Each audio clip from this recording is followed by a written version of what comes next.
Aqui.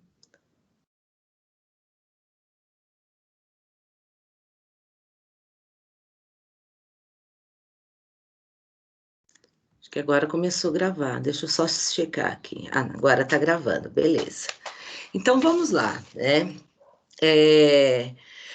Para o estudo da ideologia, meninas, a principal referência filosófica, né?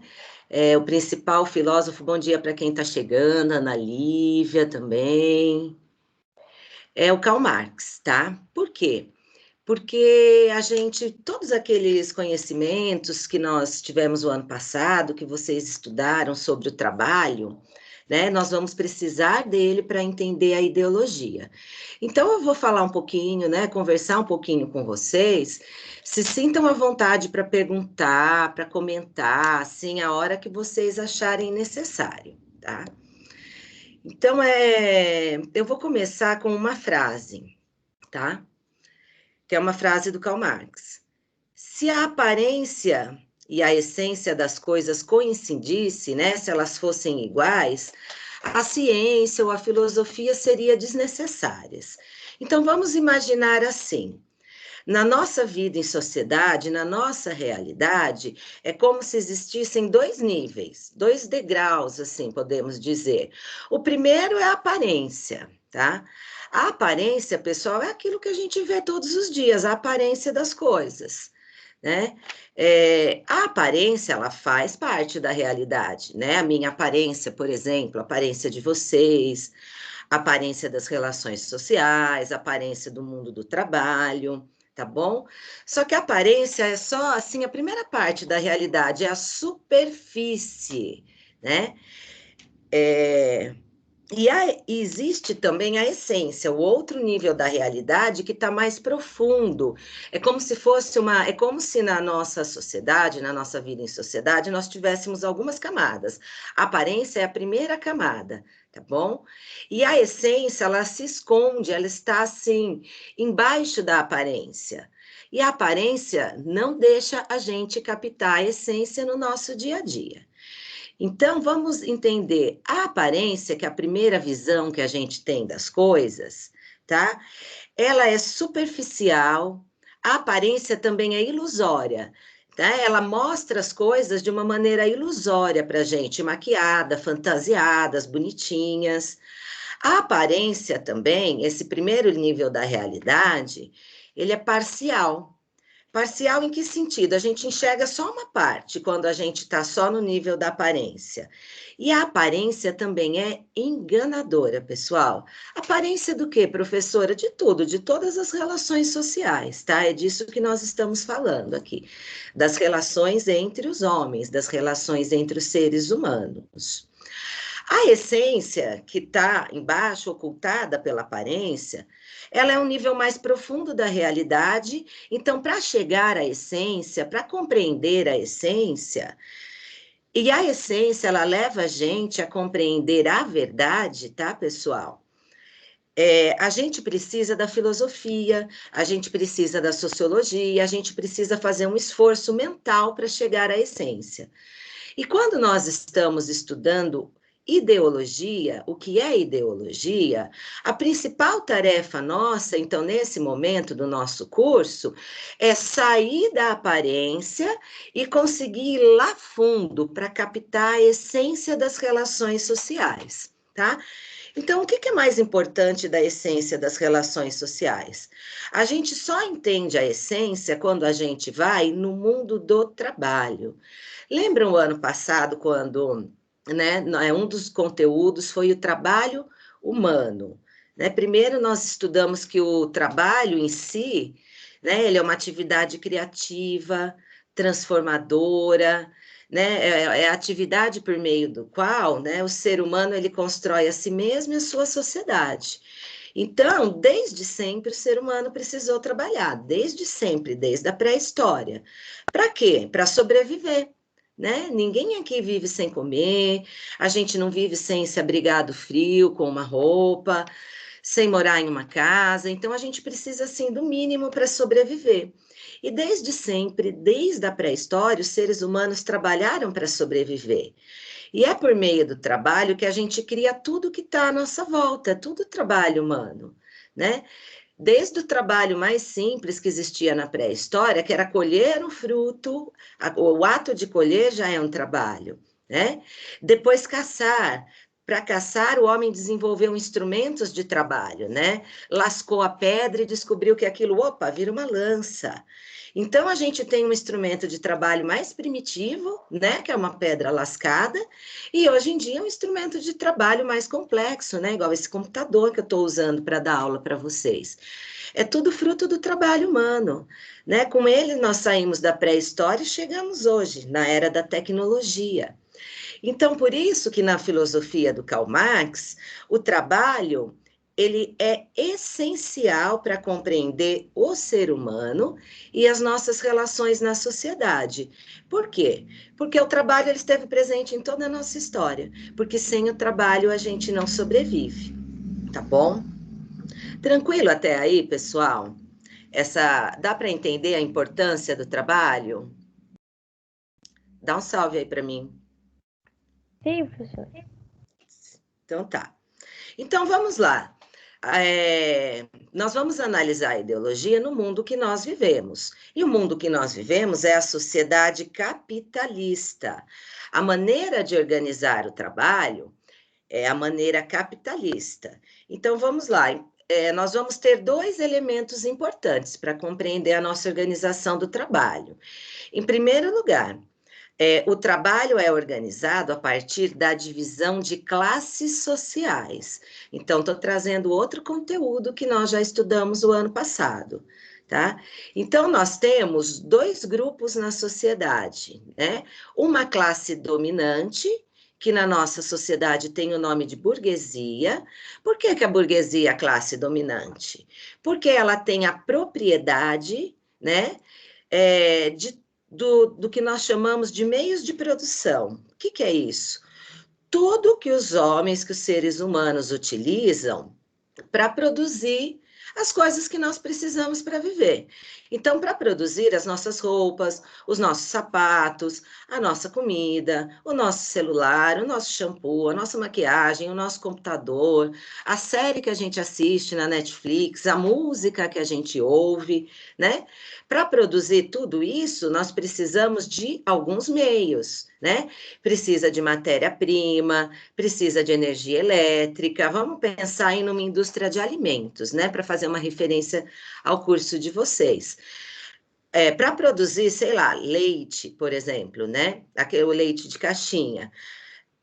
Vai precisar, então, tem uma indústria de alimentos que vai precisar de uma série de instrumentos de trabalho, as máquinas, né? A matéria-prima, a energia elétrica. Então, tudo isso são os meios de produção. E quem tem a propriedade é a burguesia. Então, a burguesia vai ser dona das terras, ela vai ser dona das indústrias, ela vai ser dona do setor de serviços, por exemplo, o serviço de internet. Né? Sem o serviço de internet, não era possível a gente estar fazendo aqui essa aula virtual. Né? Então, a burguesia ela tem a propriedade de tudo isso, por isso que ela é a classe dominante. Já os trabalhadores assalariados, né, como eu, por exemplo, como a grande maioria das pessoas, né, nós não temos a propriedade desses meios de produção. Então, o trabalhador, qual que é a única propriedade que ele tem? Da capacidade de trabalhar. Então, para sobreviver, o trabalhador precisa trabalhar para a burguesia, tá? Então, nós vamos ter a burguesia classe dominante e os trabalhadores assalariados a classe dominada. É uma relação de desigualdade, é uma relação de exploração do trabalho dessa classe dominante, explora o trabalho da classe dominada. Por quê, professora? Porque não é uma relação entre pessoas iguais, tá? Vejam bem, é uma relação desigual. Na produção capitalista, né? Vamos continuar com o exemplo ali da nossa fábrica de leite. Os trabalhadores trabalham, por isso que é trabalhador assalariado. A gente trabalha o mês inteiro e recebe um salário no final do mês, tá? E a burguesia, o que ela recebe desse processo de trabalho? Ela recebe lucro. Então, veja bem, o lucro é um dinheiro ampliado, né? Se a burguesia, por exemplo, no começo do mês ela investiu R$ 1 milhão aí na fábrica dela de leite. No final do mês, quando ela produziu e vendeu um monte de leite, não é o mesmo R$ 1 milhão que ela vai ter. Ela vai ter, sei lá, R$ 1.300.000. Por quê? Porque o objetivo da produção é gerar esse lucro, é ampliar esse capital. Já os trabalhadores, né, que ficaram lá o dia inteiro produzindo leite, eles vão ter apenas um salário para garantir a sua sobrevivência. O salário médio de um trabalhador é um salário mínimo, 2 salários mínimos, R$ 1.000, R$ 2.000. É lógico que a gente vai ter aí alguma diferença, né? Os gerentes ganham um pouquinho mais, mas mesmo assim são trabalhadores assalariados. Então, enquanto a burguesia fica com o lucro, né, abocanha a maior parte do que vem da produção, os trabalhadores ficam apenas com o salário. E vejam bem, essa relação, ela pode parecer justa, né? Mas na verdade ela não é justa. Por exemplo, vamos continuar aí falando da nossa fábrica de leite, né? A burguesia, ela tem o prédio, ela tem energia elétrica, ela tem a matéria-prima. Se os trabalhadores não forem lá trabalhar, a fábrica ficou parada. Ninguém foi trabalhar. As máquinas estão lá paradas. No final do dia, gente, vai ter leite produzido? Não vai, né? A fábrica lá parada, sem os trabalhadores, ela não produz. Então, é só o trabalho humano que gera valor. Se é só o trabalho humano que valoriza o produto, tá? Então, a burguesia, ela se apropria desse trabalho que é realizado pelos trabalhadores assalariados. E os trabalhadores assalariados ficam com uma parte bem pequenininha, tá? Então, vamos imaginar que o meu trabalho na fábrica de leite gerou um valor no mês de R$ 5.000. A burguesia me devolve R$ 1.000, R$ 1.500, né, em salário, para eu poder comprar roupa, pagar meu aluguel, etc e tal, e ela fica com R$ 3.500. Por isso que é uma relação desigual, né? Nós estudamos isso o ano passado, mas é importante assim relembrar, porque sem isso a gente não entende o que é ideologia. Só para vocês me darem um feedback, até agora dá para compreender essas ideias da desigualdade entre a burguesia e os trabalhadores assalariados? Sim, tá Sim, Sim. Então tá, beleza. E vejam bem, daí onde que entra a ideologia, né, Patrícia? Deixa eu ver se tem alguma coisa aqui no chat. Ah, beleza, Ana escreveu que dá para entender. A ideologia, ela é um conjunto, um conceito, vou falar aqui um conceito, depois a gente vai, né, entendendo isso. Ela é um conjunto de ideias, né, de normas de conduta, de maneiras de agir. Então, a ideologia é uma forma de enxergar o mundo, é uma forma de agir no mundo, tá? E a ideologia está onde? Ela está nas ideias políticas, ela está nas leis, ela está na arte, ela está na literatura, ela está na religião, ela está na educação. A ideologia está em todos os lugares, porque ela é uma forma de ver o mundo. Mas ela não é qualquer forma de ver o mundo. Ela é uma forma de ver o mundo que faz com que as pessoas, com que o conjunto da sociedade, com que os próprios trabalhadores enxerguem a vida em sociedade da maneira que convém à classe dominante. Enxerguem a vida em sociedade de uma maneira que beneficia a classe dominante. Enxerguem a vida em sociedade da mesma forma que a burguesia enxerga, tá bom, pessoal? Então, a ideologia é uma forma de ver o mundo que ela vai estar lá na aparência, tá? A ideologia está lá na aparência. Ela é uma forma de ver o mundo superficial, ela enxerga só a superfície. Por exemplo, essas relações de trabalho profundamente desiguais entre a burguesia, que ganha lucro, e os trabalhadores, que em sua maioria ganham um salário mínimo, um salário que mal dá para sobreviver, tá? Ela é uma relação profundamente desigual. Mas imaginem que a ideologia é como se fosse uns óculos. Sabe quando a gente pega um óculos, quem não usa óculos, ou quem usa um grauzinho fraco e pega, sei lá, um óculos de alguém que usa 3, 4 graus, a gente coloca assim, a gente não consegue nem enxergar, né? Porque distorce aquilo, né? Então, a ideologia é como se fosse esses óculos. Ela está nos olhos de todo mundo, no meu, no de vocês, no da própria burguesia. E ela faz com que a gente enxergue a vida em sociedade, as nossas relações sociais de uma forma distorcida, a começar pelo mundo do trabalho, tá? Então, por que a ideologia é uma visão superficial? Ela não deixa a gente enxergar a desigualdade. Olha o que a Tatá colocou aqui, ó. A Thalita, achar que a desigualdade sempre existiu e isso não vai mudar é uma ideologia? É uma ideologia. Achar que a desigualdade sempre existiu e que isso não vai mudar é uma ideologia. Vejam bem, a ideologia, ela faz as ideias da classe dominante da nossa época, que é a burguesia, ela faz com que essas ideias apareçam para o conjunto da sociedade como se elas fossem naturais. A ideologia naturaliza a exploração e a desigualdade. Essa ideia, por exemplo, de que sempre existiram ricos e pobres. Quando a gente vai estudar, a gente descobre que não, né? Antes de existirem as classes sociais, o que nós tínhamos? As sociedades tribais, né? Onde o trabalho, onde não havia divisão de classes. Todo mundo era dono da terra, todo mundo trabalhava de forma igual. Na hora de dividir os frutos do trabalho, a comida, os instrumentos de trabalho, era dividido de forma igual, tá bom? Agora, a ideologia faz parecer que as classes sociais e que a dominação da burguesia é natural, que sempre foi assim. Olha, se sempre foi assim, então vai continuar sendo, né? Se sempre existiu, então vai sempre continuar existindo.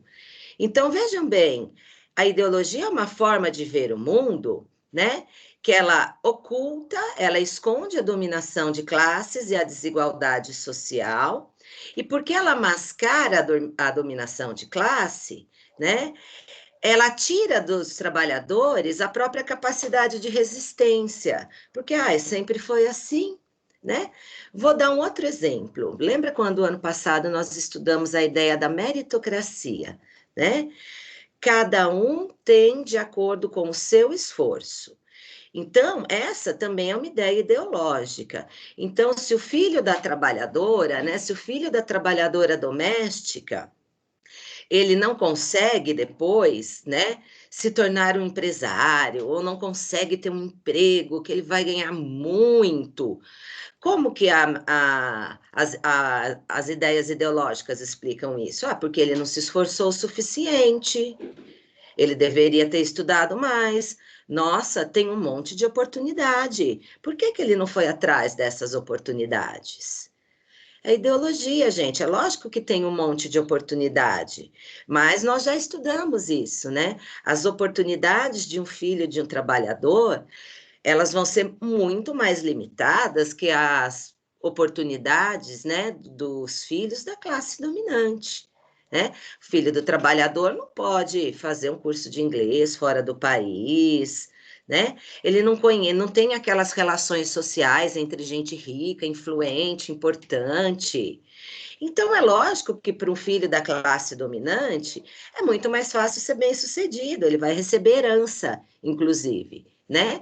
Já o filho da classe trabalhadora, né? Se recebe, recebe muito pouco. Às vezes o pai e a mãe conseguiu construir uma casinha, ou às vezes nem isso, né? Às vezes o salário era tão baixo que a família teve que pagar aluguel a vida inteira. Então, a ideologia, ela é uma forma de ver que ela oculta toda essa desigualdade, tá bom? Tranquilo até aí? Sim. Sim. Beleza. Bom, professora, mas de onde surge a ideologia, né? A ideologia, ela vai ser uma forma de enxergar as coisas, uma forma de agir, por isso que a gente fala que é um conjunto de ideias, e eu falei que ela está presente em todos os lugares, inclusive na nossa cabeça. Ela, inclusive, está na nossa cabeça porque ela está em todos os lugares. Desde pequeno, nós vamos entrando em contato com essa visão ideológica, tá? Mas a ideologia, pessoal, ela não é só um monte de mentirinha que vamos supor, a burguesia se reuniu e pensaram, nossa, qual que é a melhor forma de enganar esses trabalhadores? Uau, né? Uma coisa meio assim, diabólica, né? Não é bem isso. É lógico que a burguesia se beneficia da ideologia e ela propaga a ideologia. Ela propaga nos meios de comunicação, por exemplo. Ela propaga na própria educação, né? Ela propaga nas próprias leis. Só que não é bem a burguesia que inventa a ideologia. A ideologia ela é criada pela própria maneira que os homens se organizam para produzir, para trabalhar, né? Então, eu já falei para vocês como é organizado o nosso trabalho, com base na exploração de uma classe sobre a outra, da burguesia sobre o proletariado. Uma classe tem lucro, a outra tem apenas um salário, na maioria das vezes de sobrevivência. Agora, mais que isso, lembram também quando a gente estudou o ano passado o trabalho no capitalismo? Que o trabalho no capitalismo ele é um trabalho alienado, né? A palavra alienado significa estar separado, né? Alienar é separar alguém de algo, retirar algo de alguém. O trabalho no capitalismo ele é alienado porque ele retira uma série de coisas dos trabalhadores que antes eram dos trabalhadores. Então, em primeiro lugar, no trabalho alienado, né? Vamos imaginar um trabalho dentro da indústria, comandado pelo ritmo das máquinas, né?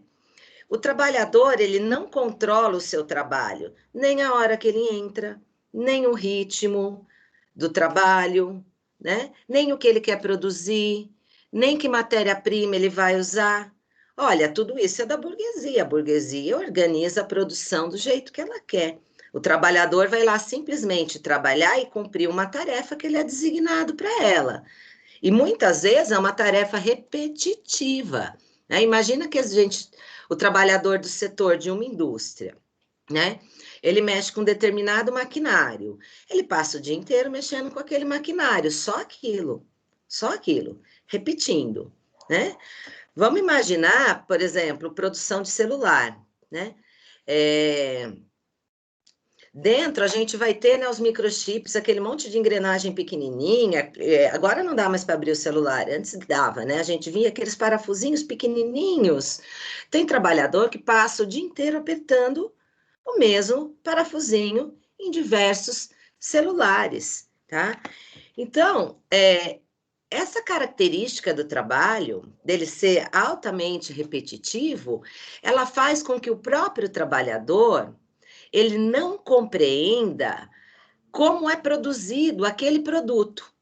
Então, vamos supor, o trabalhador da fábrica de celular, né? Daí você tem uma linha de produção e cada trabalhador faz uma parte.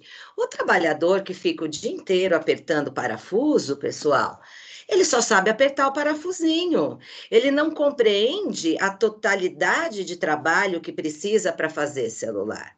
Resumindo, se ele fica desempregado e sai da fábrica de celular, mesmo que ele tenha trabalhado lá 10 anos, esse trabalhador, ele não tem nem meios para produzir um celular, né? Ele não tem máquina, ele não tem matéria-prima, e a parte mais, assim, digamos, capciosa e até sarcástica.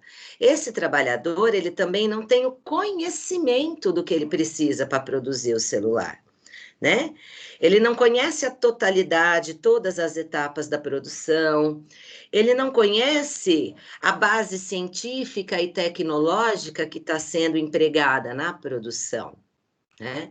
É diferente, por exemplo, vocês fazem um curso de técnica em alimentos que procura mostrar para vocês a totalidade de um processo de produção, dá para vocês uma visão geral sobre aquilo, né?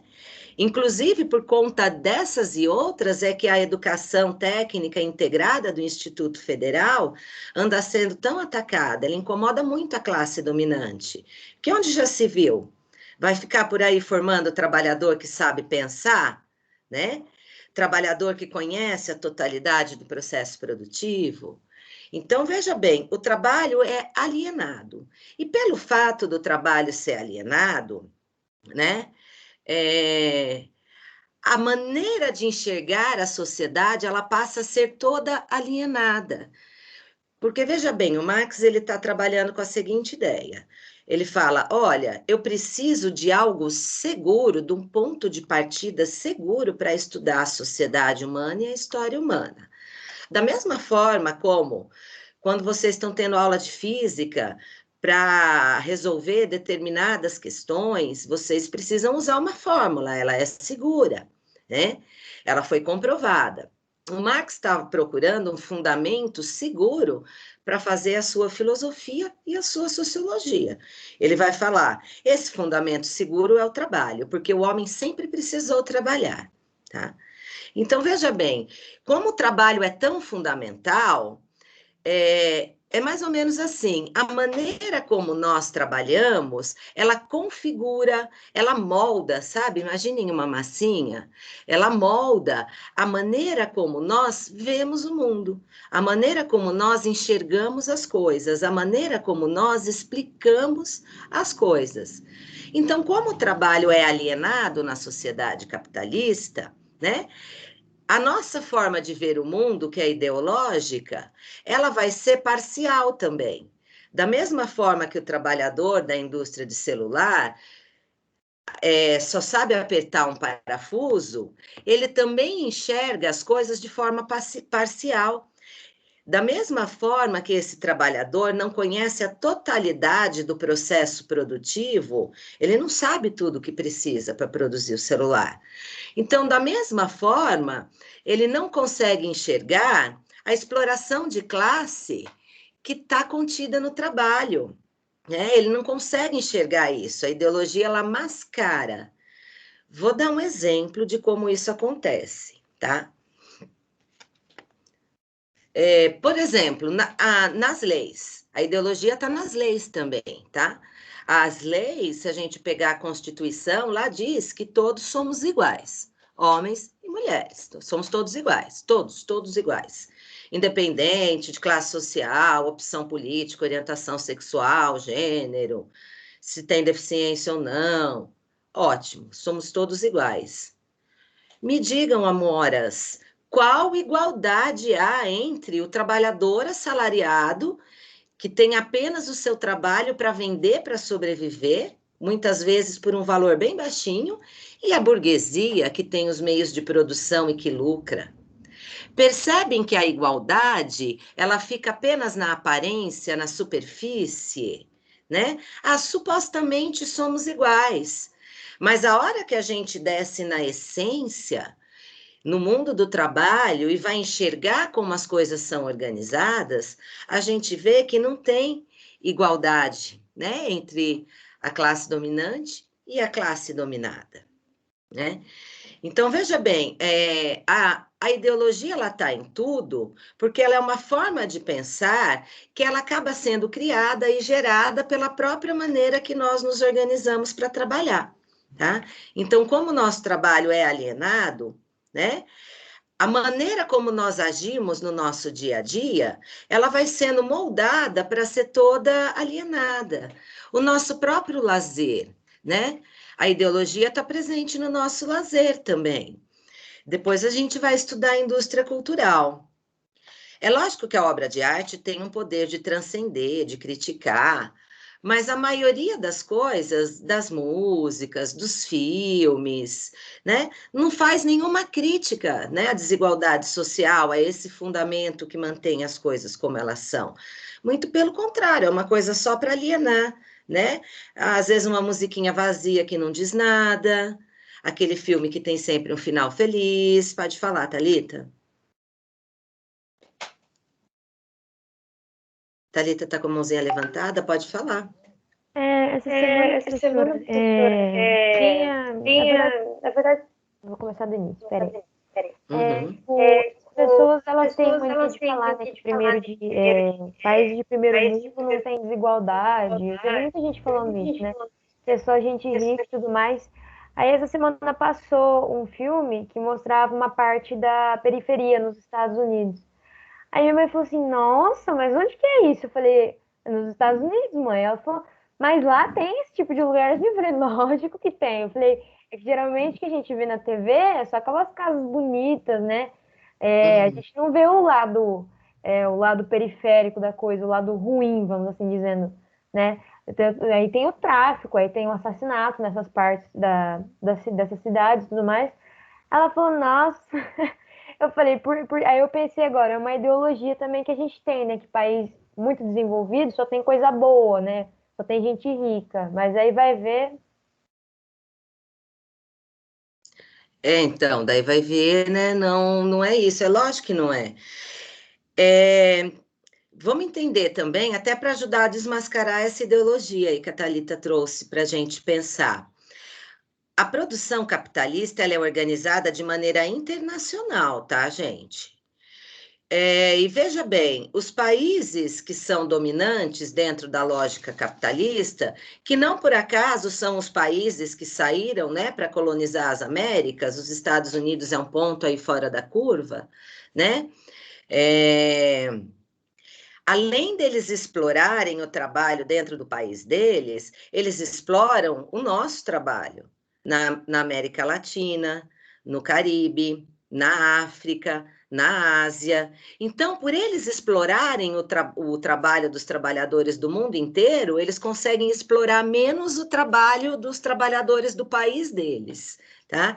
Então, sei lá, a gente pega uma empresa finlandesa ou dinamarquesa, que são países que têm níveis de igualdade, né? Alguma igualdade social, assim, um pouco melhor que a nossa, né? Ah, as empresas deles vêm aqui comprar mão de obra barata. E lá dentro eles realizam, e lá na Dinamarca, na Finlândia, eles realizam os melhores trabalhos, e os trabalhos de salário de fome é aqui, é na China que vão fazer, entendeu? Agora, mesmo assim, há uma desigualdade lá, né? O exemplo que a Thalita deu dos Estados Unidos é ótimo, que todo mundo acha que os Estados Unidos, nossa, uma sociedade perfeita. Longe disso, tem muito problema, muito, mas muito, muito, muito problema, tá? Agora, vejam bem, pessoal, a última coisa, né, para terminar, se não ficar muito longo, daí eu vou ver se vocês querem fazer pergunta. É lógico que a burguesia se beneficia da ideologia, então ela vai propagar a ideologia cada vez mais, né? Inclusive, quanto mais meio de comunicação, melhor é para propagar a ideologia. É a burguesia que controla os meios de comunicação, né? Quem que, donos do serviço de internet? Burguesia. Donos de TV, de rádio, de indústria fonográfica, cinematográfica, quem comanda o mundo da moda, né? A própria produção artística é a burguesia. Então, ela se beneficia da ideologia. Por quê? Porque a ideologia diz que o mundo que a burguesia criou, né, para produzir, né, a maneira como a burguesia organiza a sociedade para produzir, ela é justa, ela é perfeita, ela tende a ser eterna, porque ela é a melhor que existiu na história, né? Vejam bem, no escravismo, o escravo, que é a classe dominada, ele não tem a menor dúvida que ele está sendo dominado e explorado. É evidente a relação de escravidão, né? A essência, ela pula, né? A essência está aí junto com a aparência, como se aquele nível mais baixo da realidade se igualasse com o outro, que não há dúvida da exploração na escravidão. No feudalismo, o servo também sabia que ele estava sendo explorado, porque ele trabalhava numa terra que não era dele. Agora, na sociedade capitalista, por conta da ideologia, tá? A maioria dos trabalhadores, é lógico que as pessoas têm uma certa sensação de desigualdade, mas elas não sabem que elas estão sendo exploradas da maneira como elas de fato são, né? Porque a gente tem leis que regulamentam as relações de trabalho. Ah, você trabalha em troca de um salário. Então, fica para a gente, né, a impressão de que o salário é justo, de que a maneira de organizar a produção é justa, mas se a gente for estudar, a gente vê que não é, né? A parte que realiza o trabalho, que põe lá a mão na massa, que sua, fica com um pequeno salário, a burguesia fica com o lucro, né? Agora, vejam bem, a própria burguesia, ela cai na armadilha da ideologia. A burguesia também enxerga o mundo com essa mente, com essa visão ideológica, né? Então, né, ninguém está salvo disso. Então, assim, a única forma é a gente estudar, ter aula desse tipo e ficar esperta, porque a ideologia está em todos os lugares, né? Ah, o trabalho enobrece o homem. Poxa, que legal, enobrece. Pode, só se for, né, o trabalho, lembra que a gente estudou como atividade criativa, transformadora. Eu trabalho, daí eu penso o meu trabalho, eu tenho a propriedade sobre o resultado do meu trabalho. Esse trabalho enobrece o homem. Agora, o trabalho de ganhar um salário mínimo para ficar o dia inteiro apertando o parafuso de um celular para sustentar a minha família, ele enobrece quem? Ele não me enobrece, eu não me torno mais inteligente. Eu não preciso pensar. O salário que eu ganho, se for um salário mínimo, não dá nem para eu comprar um celular que eu faço. O celular está R$ 1.500. O meu salário nem dá para eu comprar um celular à vista, né? Então, veja bem, a burguesia ela também pensa com essa cabeça. Então, a gente diz que a ideologia ela é um fenômeno total. Ela está presente aí em toda a sociedade. O que eu tinha preparado para conversar com vocês era isso. A gente acho que tem mais duas aulas que a gente vai continuar estudando ideologia, que vai ter alguma videoaula, algum textinho para vocês lerem, para aprofundar as ideias, né? Que eu sei que não é um tema assim tão fácil, né? Que a primeira um pouco estranho, né? Fala, nossa, está em todos os lugares, é uma maneira de enxergar as coisas, né? Então, nós vamos ter aí uma semana para aprofundar mais duas, né? Esses conteúdos. E agora eu quero saber se vocês querem perguntar alguma coisa, falar alguma coisa. Depois dá um feedback para mim também, se vocês acham que a aula ajudou, né? Ajuda vocês a compreenderem que daí a ideia este ano é fazer mais encontros síncronos, porque não acaba essa pandemia. Diga aí. Tudo certo, professora? Tranquilo, então? Pode falar. Em particular, gosto mais da aula síncrona, assim, igual a professora estava fazendo um diálogo, do que em texto e vídeo gravado. Eu entendo mais. Eu gostei da aula porque, assim, foi uma aula não tão longa e que deu para entender bastante. Legal. Sim, eu também achei. Adoro. Gosto.